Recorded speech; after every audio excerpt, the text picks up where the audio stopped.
the Upanishads in two parts. Part 1, translated by F. Muller, Aitareya Aranyaka, 4th Adhyaya, 1st Kanda. Adoration to the highest self. Hari Om. Verily, in the beginning, all this was self, one only. There was nothing else blinking whatsoever. He thought, shall I send forth worlds? He sent forth these worlds. Ambas, water. Mariki, light. Mara, mortal. And Ap, water. That Ambas is above the heaven, and it is heaven the support. The Marikis are the sky, the Mara is the earth, and the waters under the earth are the Ap world. He thought, there are these worlds. Shall I send forth guardians of the worlds? He then formed the Purusha, the person. Taking him forth from the water, he brooded on him. And when that person had thus been brooded on, a mouth burst forth, like an egg. From the mouth proceeded speech. From speech, Agne, fire. Nostrils burst forth. From the nostrils proceeded scent, Prana. From the scent, Vayu, air. Eyes burst forth. From the eyes proceeded sight. From sight, Aditya, sun. Ears burst forth. From the ears produced hearing. From hearing, the deaf quarters of the world. Skin burst forth. From the skin proceeded hairs. Sense of touch. From the hairs, shrubs and trees. The heart burst forth. From the heart proceeded mind. From mind, Kandramas, moon. The navel burst forth. From the navel proceeded the Apana, down breathing. From Apana, death. The generative organ burst forth. From the organ proceeded the seed. From seed, water.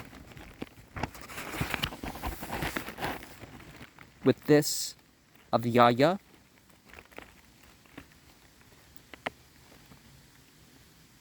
the 4th Adhyaya from the 2nd Aranyaka, begins the real Upanishad, best known under the name of Aitareya Upanishad, and often separately edited, commented on, and translated.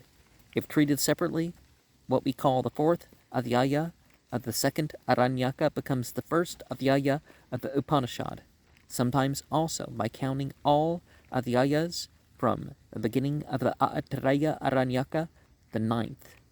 The divisions adopted by Sayana, who explains the Upanishad as part of the Aranyaka, and by Sankara, who explains it independently, vary, though Sayana states that he follows in his commentary on the Upanishad the earlier commentary of Sankara. I have given the divisions adopted by Sayana and have marked those of Sankara's by figures in parentheses, placed at the end of each paragraph. The difference between this Upanishad and the 3 preceding Adhyayas is easily perceived. Hitherto, the answer to the question, whence this world had been, from prana, meaning breath and life, which was looked upon for a time as a sufficient explanation of all that is. From a psychological point of view, this prana is the conscious self, prajnatman. In a more mythological form, it appears as Hiranyagarbha, the golden germ, sometimes even as Indra. It is one of the chief objects of the Pranavidya, or life knowledge, to show that the living principle in us is the same as the living principle in the sun, and that by a recognition of their identity and of the true nature of prana, the devotee, or he who has rightly meditated on prana during his life, enters after death into the world of Hiranyagarbha. This is well expressed in the Kaushitake Upanishad 3:2, where Indra says to Pratardana, I am prana, meditate on me as the conscious self, pragnatman, as life, as immortality. Life is prana, prana is life, immortality is prana, prana is immortality. By prana he obtains immortality in the other world. By knowledge, prajna, true conception. Prana is consciousness, prajna, consciousness is prana. This, however, though it may have satisfied the mind of the Brahmins for a time, was not a final solution. That final solution of the problem, not simply of life, but of existence, is given in the Upanishad, which teaches that Atman, the self, and not prana, life, is the last and only cause of everything.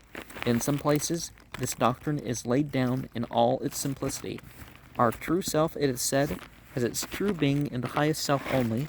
In other passages, however, and nearly in the whole of this Upanishad, this simple doctrine is mixed up with much that is mythological, fanciful, and absurd.